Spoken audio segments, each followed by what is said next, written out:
Proteins are polymers made from amino acids. Part of the structure of a protein is shown.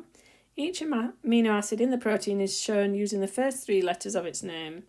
Identify the type of protein structure shown. So what we've got here is a sequence of amino acids. And so the sequence of amino acids is the primary structure. Draw a structure for the cis-ser section of the protein. Use the data book to help you. So I'm just going to have a look. What it's referring to is this page of the data book where we have the amino acids, and it wants us to do the cis and then the ser, so these two amino acids, and we can do them in either order. So we could do the cysteine first and then the serine second, or the serine first and then the cysteine second. We're showing a section of a protein, which means it continues at either side. So the first thing we need to remember is that as we come into our section, we would have lost the hydrogen from the amino group in a condensation reaction to form the polymer. Then we have the C of the alpha amino acid that's got the R group at the bottom. I'm going to come back and put that on in a second. And then we join to the carboxylic acid, which loses its OH when it joins to the next amino acid, which has an R group coming down here. And then we have the next double bond O. And because we're drawing a section, we'd lose the OH and we carry on. Now, what we want to do is put the variable R group onto the end of these sticks. So if I'm going to put, if we have a look again, if I'm going to put cysteine first, I'm going to be putting a CH2SH.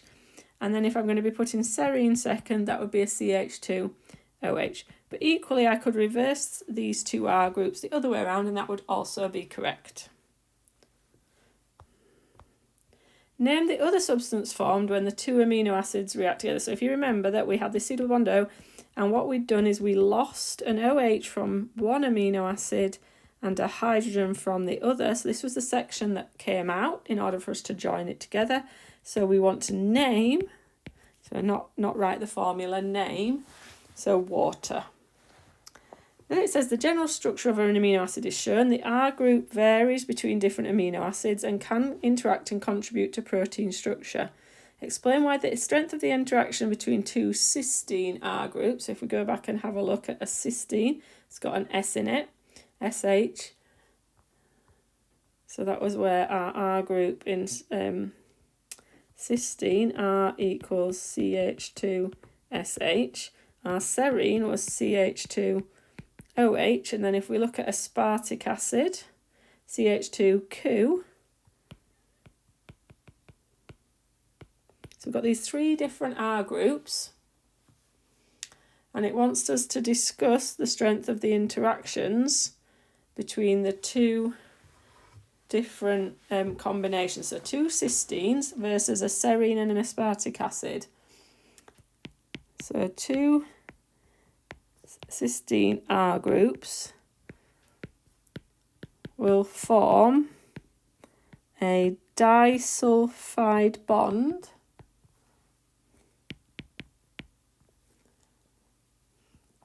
So we'll end up sort of going CH2, S, S, CH2, and then back into our protein chain. So that's a covalent bond. And covalent bonds are strong. This is a strong covalent bond. And then it wants serine with aspartic acid. Serine and asp R groups will form, so we've got a Q group and an OH, so they're going to form hydrogen bonds, which are an intermolecular force.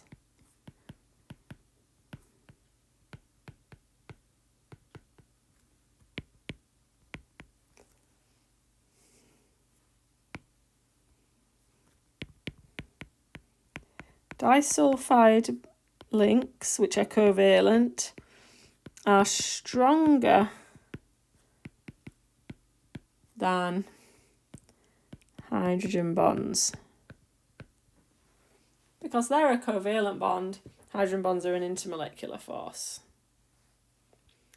Deduce the type of interaction between a lysine and an aspartic acid. So we need to go back and again look at our data sheet. Lysine has got an NH2 and an aspartic acid has got a Q. So a lysine's got an NH2, aspartic acid has got a Q. Now aspartic acid is an acid, so it's going to donate a proton, and because lysine is a base and amine is a base, it's going to accept.